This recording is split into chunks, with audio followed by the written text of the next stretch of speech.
All right, everyone, if you will, for our panelists, if you'll unmute yourself and start your video, we are all going to get started joining our illustrious panel. As a reminder, in case you did not see the screen just a few seconds ago, if you have questions during today's event, please ask them using the Q&A feature in the Zoom meeting. And with that, I will turn it over to Liz so we can get started. Great. Thanks, everybody, for being here. We're glad to have another awesome panel in this two-parter on crisis management, which we all could hear every single day and still learn more.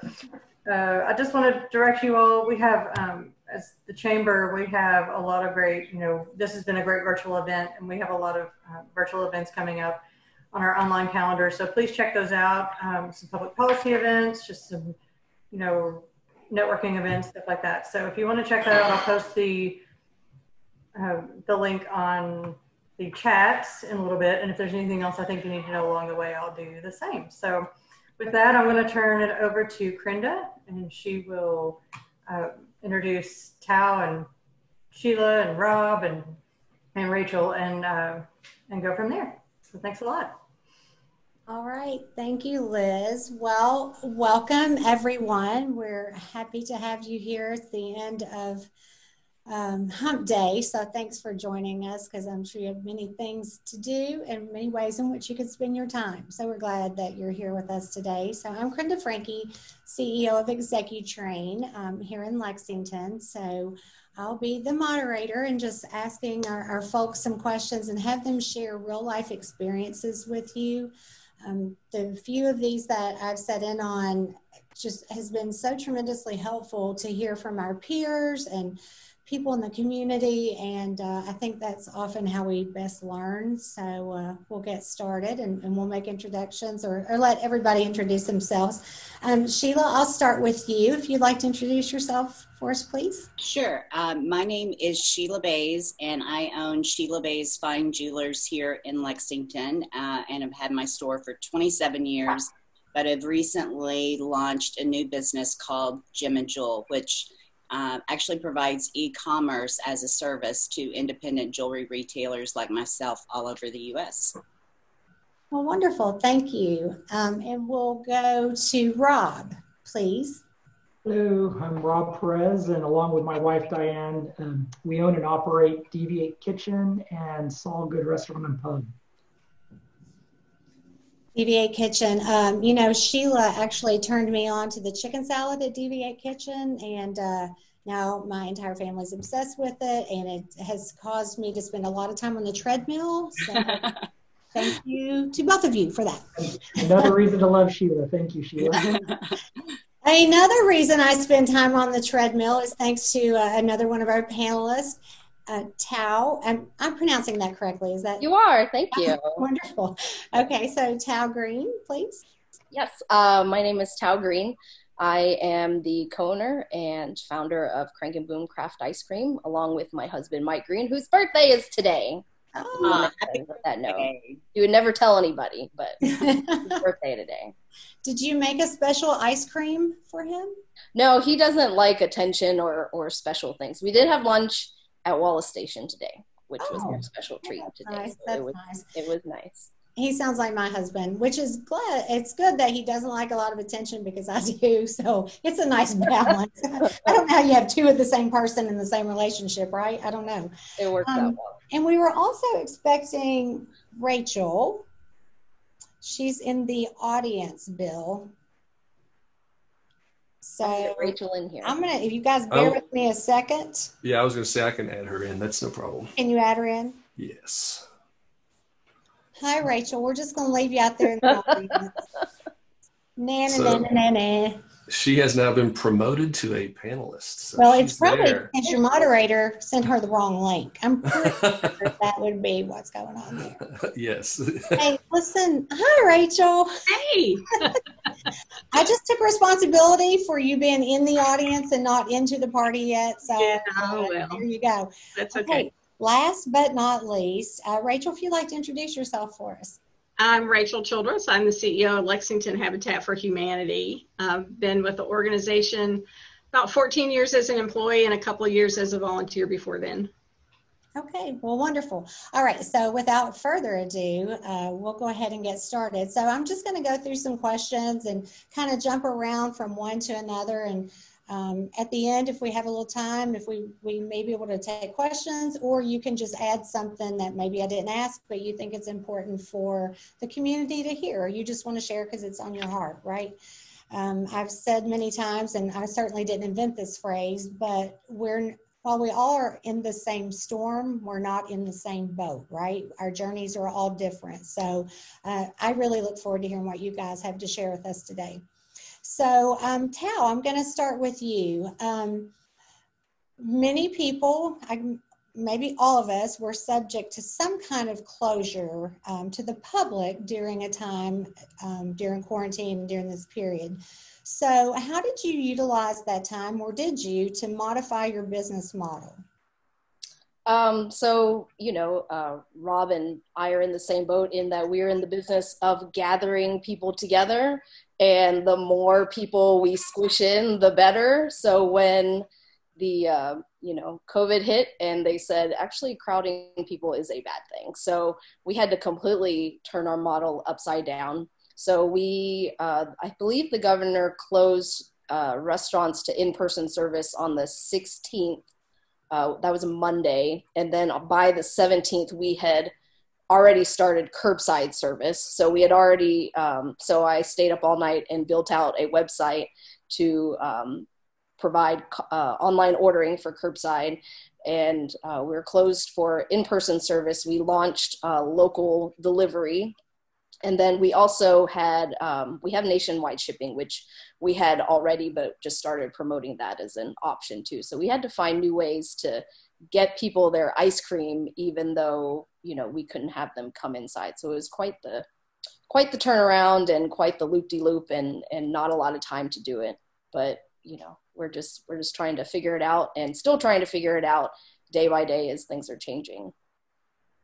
Yeah, I think we all find ourselves every day with a different challenge or a new opportunity, right?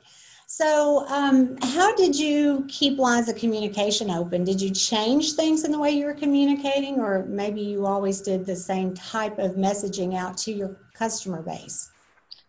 We usually communicate with our customer base through social media, and then email newsletters is our main channels of communication. And one thing that did change was because everything was changing so fast, I felt like it was really hard for people to know exactly what was going on. Even, are we open? Do we have, what's available? How do people get their stuff? What's going on? So I actually went on Instagram Live every day and talked to people for an hour and talked just about what was going on in the day. I tried to stay as positive as possible. Some days were harder than others, but I made a commitment to try to stay connected with our guests and our clients and our customers and those people who want to be there to support us. So I spent that time, even though, there are 100 other things to do, it was really important for me to show people that we're still here and that we're still alive and that we're fighting for everything that we could to still be here. So trying to create a more direct channel to people was really important to us. Well, I will say that I thought you did a fantastic job. You have your own, maybe you always had a cult, but it is large now. You created your own culture around ice cream. And so, and thank you that you guys, my daughter has celiac and you have options for her, and she has such a sweet tooth. So you just do a tremendous job. So thank you for that. Not switching questions, but switching gears to a different type of business. Sheila, what about you? I mean, you were close to the public, you were retail, right? Right. So how did you utilize that time to modify your business model? Tell us about what happened to you and how you did it. Well, I think first off, when the governor had made the announcement that retail was to close, we had made the decision to do it already. We had a salesman who had come into our store, 43 years old, and 10 days later he was dead. No underlying conditions. So that, just hit home immediately. So, it was time to kind of evaluate those relationships that we have. And really from a business perspective, you know, the best thing that we did was be transparent. You know, everybody was trying to figure out what was going on. Everyone was going through those difficult decisions about how to move forward.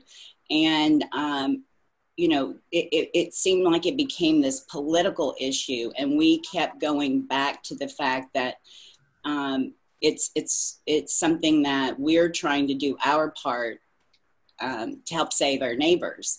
So we communicated. We have a great service that we're able to implement on our website and through the phone that you could actually text us anytime, and it goes to every one of my employees. So whoever was first up would always answer it.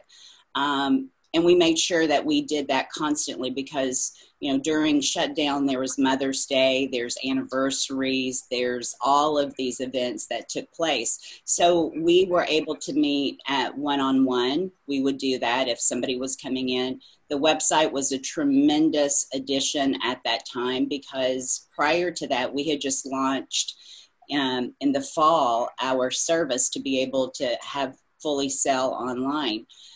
The biggest issues that we had were really supply chain issues, Crinda.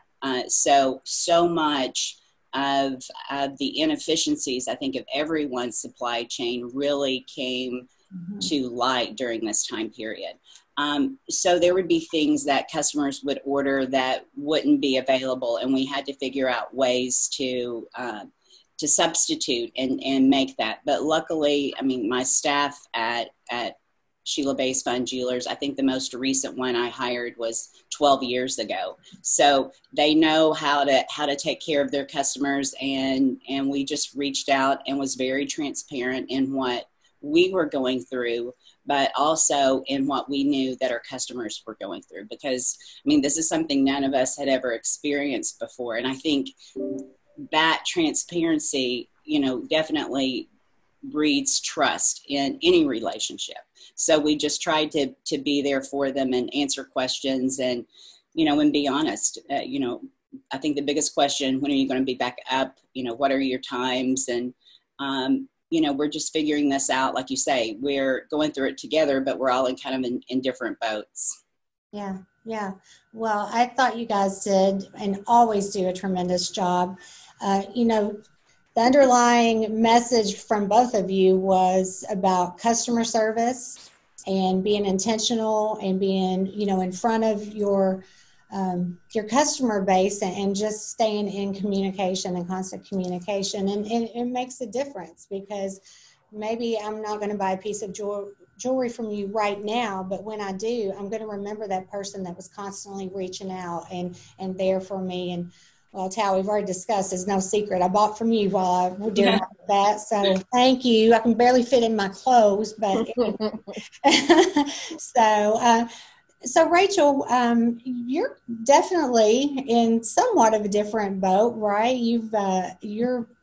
I'm not going to speak for you. I'm going to give you a question instead. So were you able to keep your employees in place during all of this? And if so, or if not, I mean, what's changed?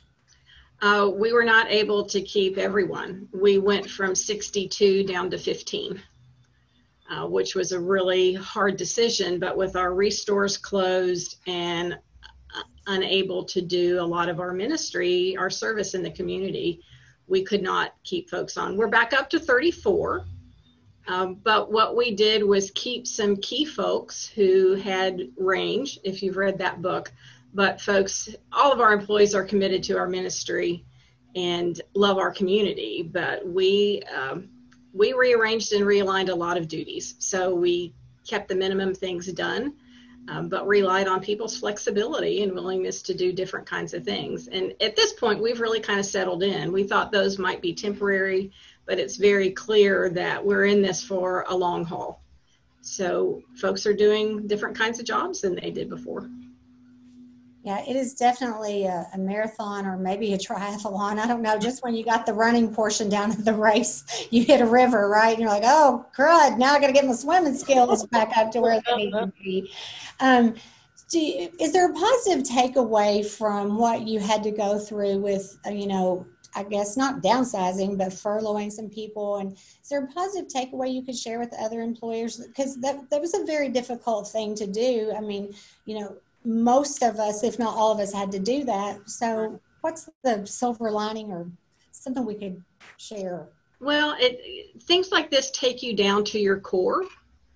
So one positive takeaway is whatever your core is. For me, it's my faith and how I interpret the gospel, which is love God, show your love for God by loving your neighbors, have the ability to do that by loving yourselves, which may involve some ice cream.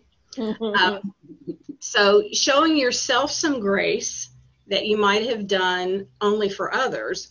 But for us, as we did these hard decisions, we looked at what will contribute to the long-term viability of our ministry in the community.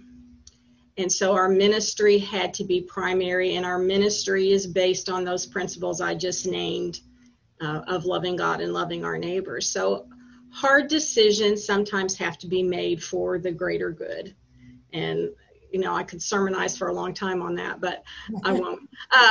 So I think that's a positive takeaway for that, is make the best decisions you can, and then offer yourself grace, offer yourself the grace and forgiveness that, in my belief, God has offered to us.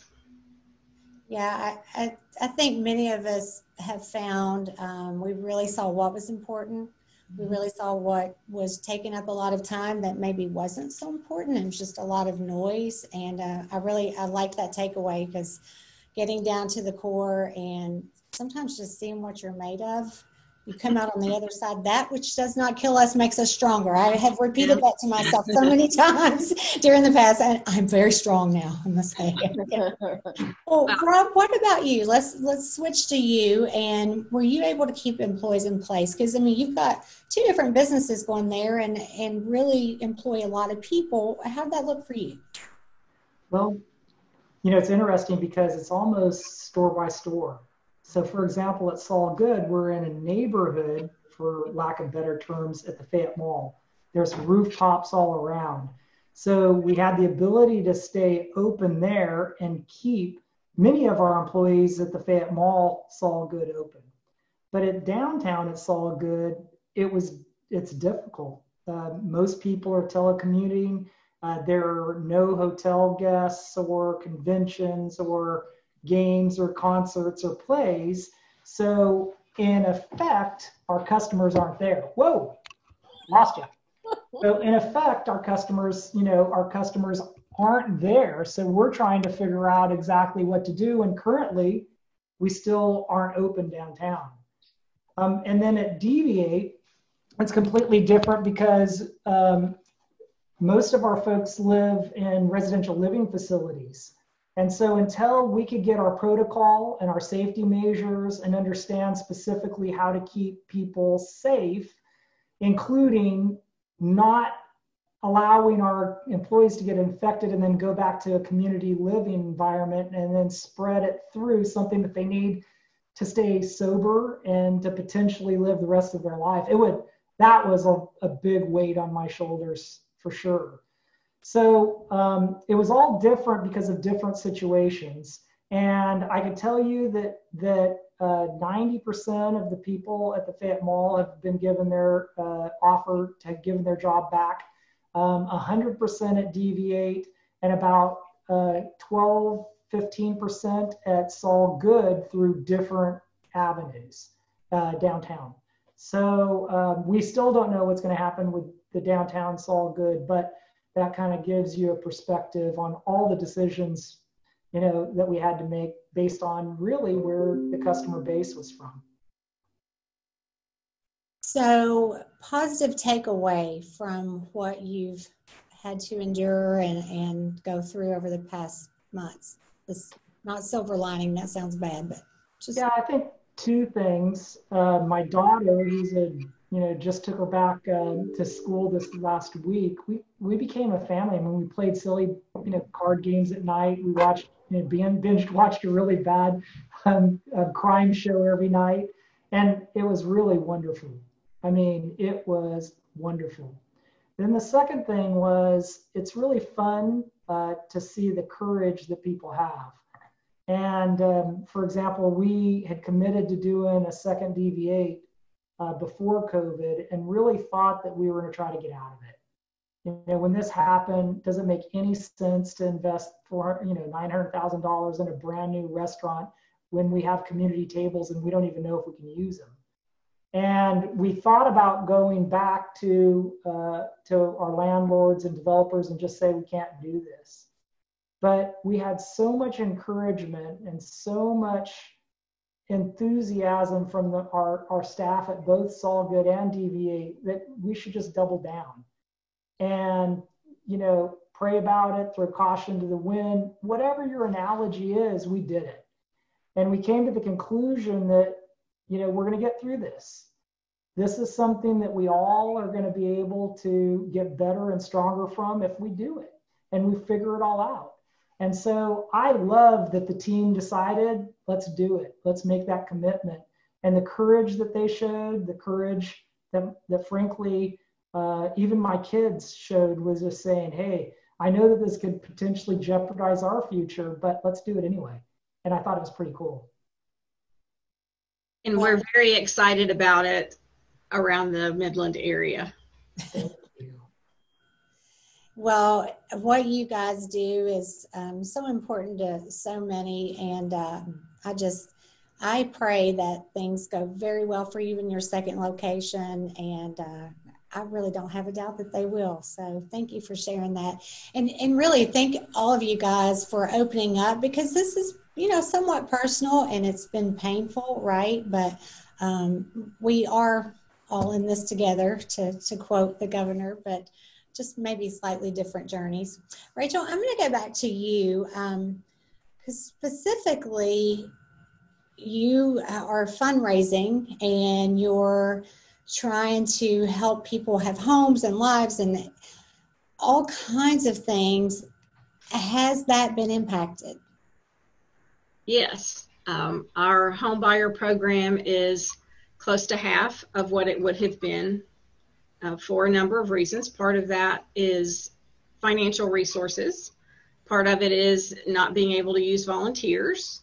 And part of it is our families, who are low-income families, were impacted. And we're a mortgage-based program, and you can't sell someone a house who doesn't have financial stability. So our ability to serve in that capacity is reduced. Our Love Your Neighborhood program, which is primarily home repairs for senior citizens and folks with issues, you know, we couldn't go into people's homes to do those kinds of repairs. And so those numbers have been down. We're regaining some of that strength.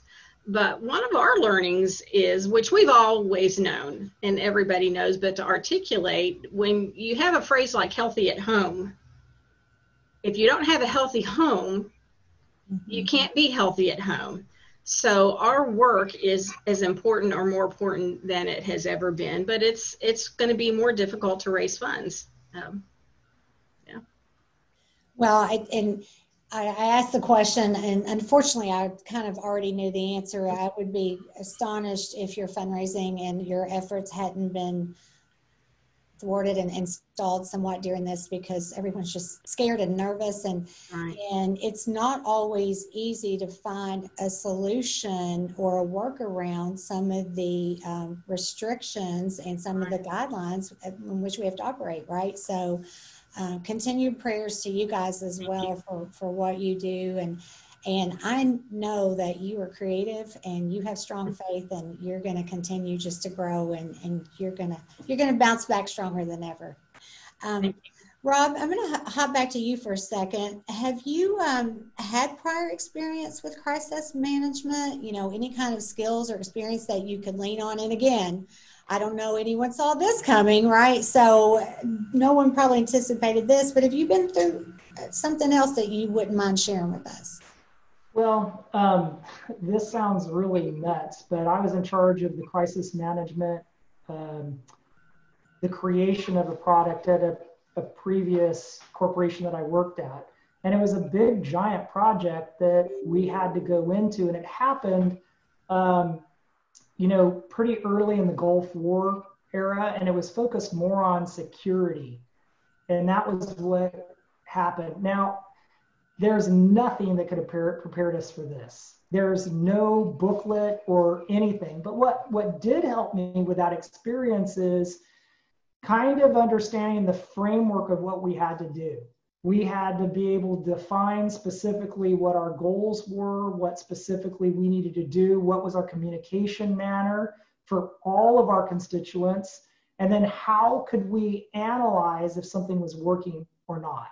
And basically that's what we did. And we would do things like, okay, how, first priority has to be safety. Let's go through each of the protocols that we need to make sure that not only our staff, but our customers are safe. That's job one, focus on that. And then let's put together all the communications so they can get it at their fingertips right away. Then second, how do we convey to the guests that we're going to be safe for them? How do we do that? What do we change on our website? What do we change on our social media? What do we put out? How do we give that message to them? Like small things like, how do you leave hand sanitizer out? And how can it be inviting and not, oh gosh? How can you take the 6 feet squares and instead of saying, stop, stay away, don't do this, how about maybe just do the 9, as my wife's brilliant idea, do the 9 fruits of the Spirit, patience, kindness, love, as a way to say, hey, keep your distance, and then put those circles on the ground. Keep it positive. How do you be hospitable but yet safe? How do you say yes instead of no? And that was really important to us, and we had to kind of put that through the same filter that I learned when I put the manual together, literally 25 years ago. So that was our experience, but nothing that could have prepared us for what all of us are going through right now. Nothing compares to this that I know of. I still find myself, and you guys may as well, waking up in the morning hoping that it's been a really long bad dream. So far, no, that's not the case. But thank you for sharing that. But we talked about a session a couple weeks ago in crisis management. I think one thing many of us have learned is that we either had a crisis plan, we had an emergency plan, or we didn't, right? So that's one thing that's really been important to my organization is finding that plan. So being better prepared the next time, and God willing, there's not a next time of this magnitude, but being prepared. So sounds like it was good that you had that experience to draw on. Sheila, so I have found that it's been very difficult to stay positive and stay motivated at times. How do you personally stay motivated during unprecedented times that we're living in? Well, I think for me, I think in the very beginning, it was a combination of being in shock. And then once the shock kind of wore out, then trying to figure out how can I be positive yet, still be a good leader with my employees. And, a lot of it is soul searching. Like you said, Rachel, I think everyone has said, you start to figure out what's important and what's not. But for me, getting outside, there was gardening, there were things that I had the opportunity to actually do at home that I took great pleasure in. I really was able to immerse myself in doing some of those things without feeling guilty that I needed to do something else. I'm a huge reader. I love Audible. So making sure that I have some great books. And, with me, Crinda, it's a combination of a little spiritual, a little business, a little, it's like adding all of those things together. So I would have 2 or 3 books depending on how I felt like I needed that uplifting at that time to do it. And then too, more than anything else, I think we always feel better when we know we're helping others. So reaching out to my friends, reaching out to customers, seeing if there was something that we could do, doing grocery shopping for some of my neighbors that are a little bit older and didn't necessarily feel comfortable doing it. I think that that's a very guilty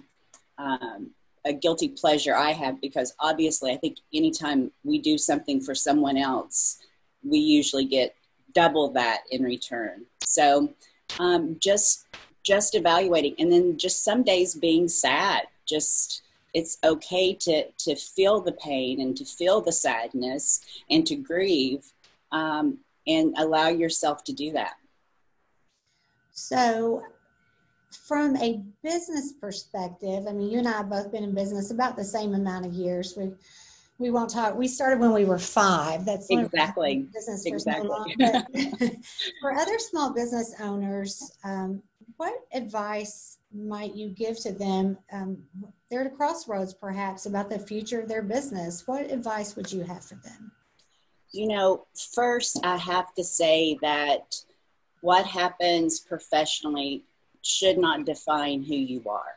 I think as business owners, we think we're supposed to have some superhuman gifts of being able to overcome all challenges. First and foremost, it's, if anything, I think we've learned that we have to pivot in business. So whatever that pivot is, should not be looked at as a failure. It should be looked at as you've learned some lessons and you have to go in a different direction. So I think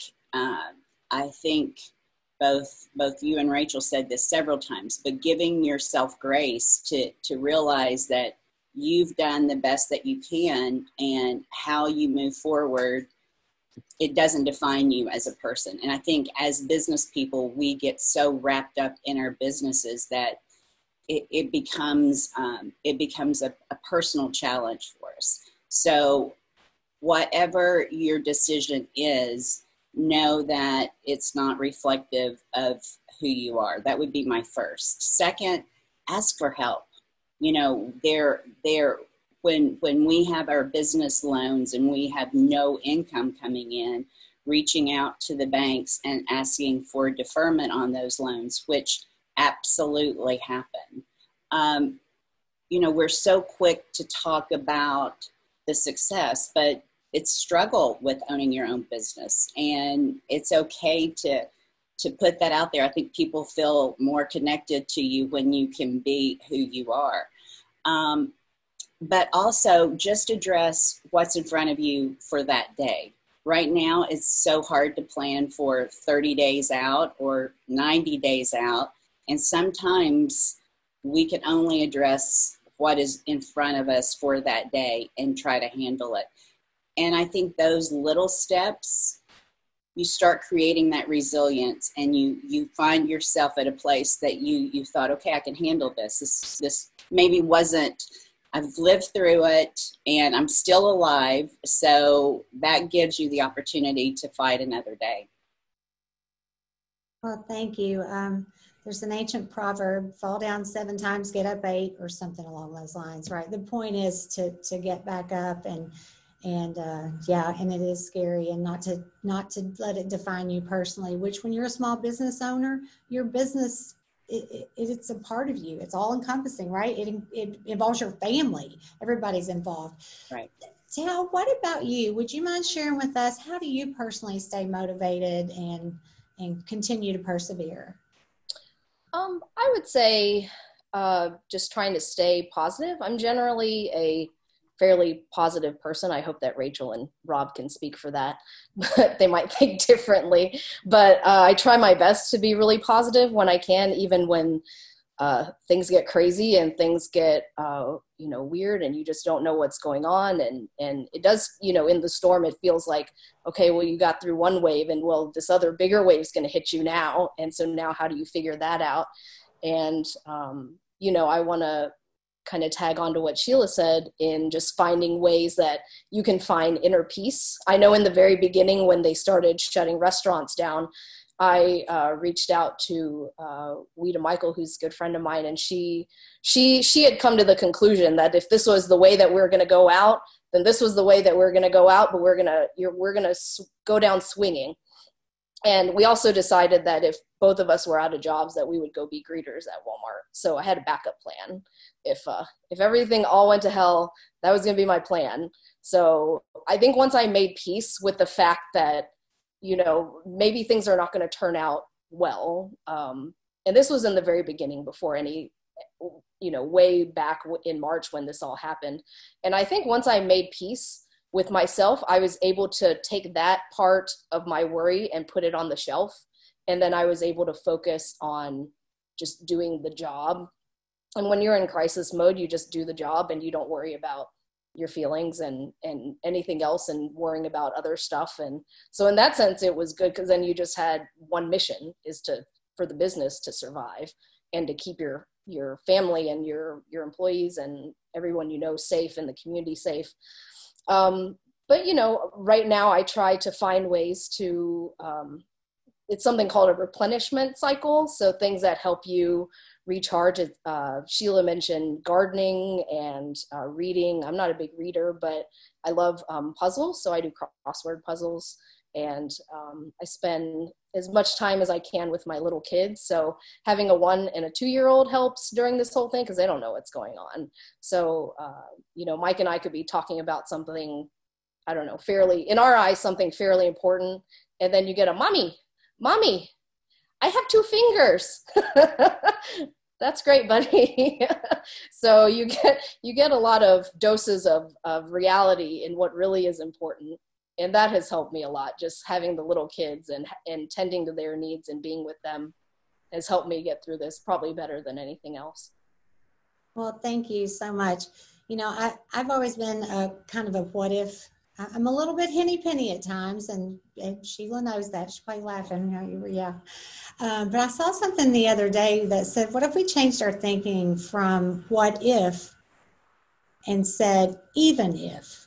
So what if my business doesn't survive? But even if my business doesn't survive, I have my family. I have my health. I have my mentality.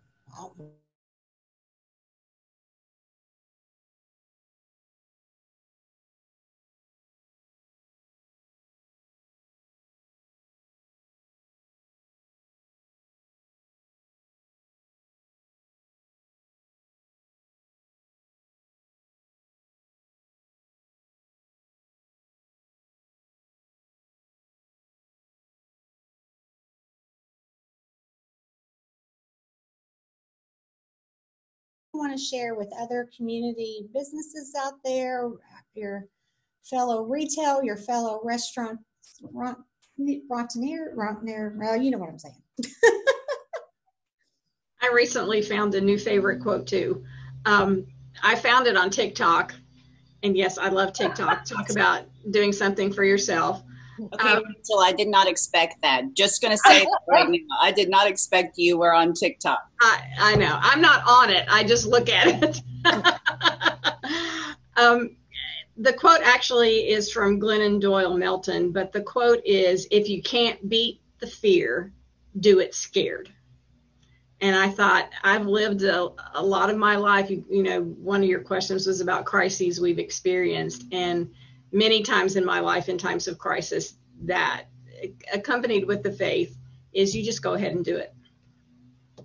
And I would agree with that. I think one of the things that Noelle Dick is another one of our good friends. And when she was getting ready to start her business, she's like, you seem like you don't have any fear. I said, I have fear, but you've got to feel the fear and do it anyway and live your life being comfortable, being uncomfortable.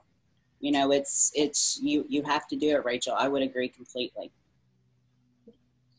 Yeah, I think over time. Oh, go ahead. Go ahead. Oh, no, sorry. I want to tag onto that and just say that I think one thing that has helped us get through this specific crisis is that we've dealt with so much other chaos as an entrepreneur that it's almost second nature that this was just the next thing that would happen, and that the next crazy thing that would happen on our plates that would cause us to pivot and change and deal with it.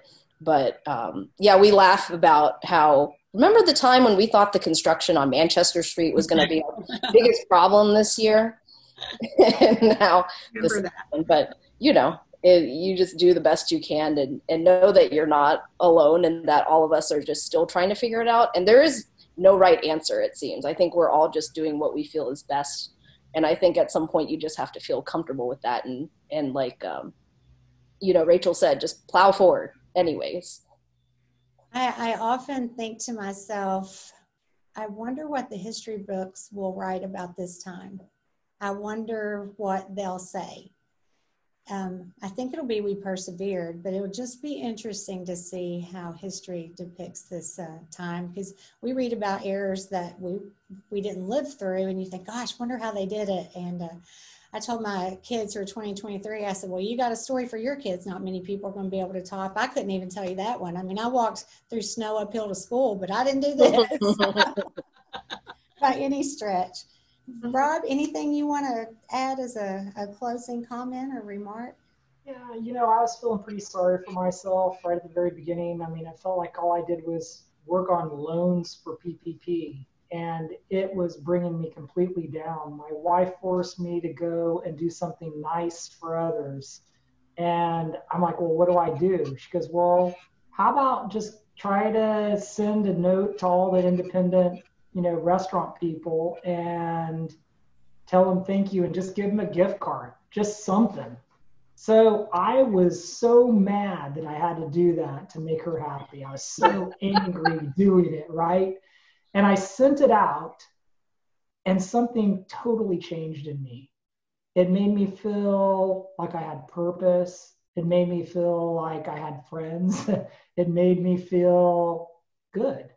And I wanted to capture that. And I realized every time when I'm down, if I could build a relationship with someone else, somehow or another, I muster the common sense, the idea, the courage to kind of press through. And I don't know if that'll help anybody else, but it sure helped me. Well, thank you guys. There's been a lot of common themes, underlying themes that have all resonated throughout this session. And I so greatly appreciate your time here. Like I said, I could spend so much longer talking to each of you.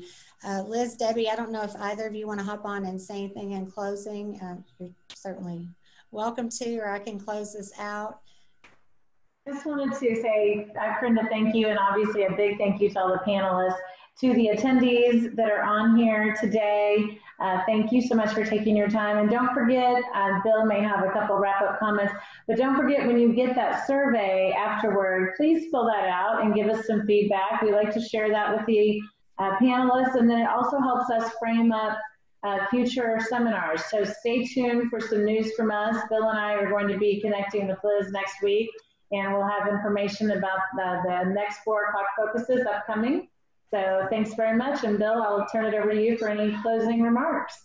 Yeah, so again, thanks to the panelists and Crinda for hosting. One of the things that will happen is tomorrow morning you're going to get an email, and it will have a link not only to the survey, which you'll see right after this, but you'll get that link to the survey, and you'll also get a link to all of these 4 o'clock focuses. We've recorded them, got them in a playlist on YouTube. So if you know of someone where you think that one of our sessions might be beneficial, feel free to share that whole playlist with them.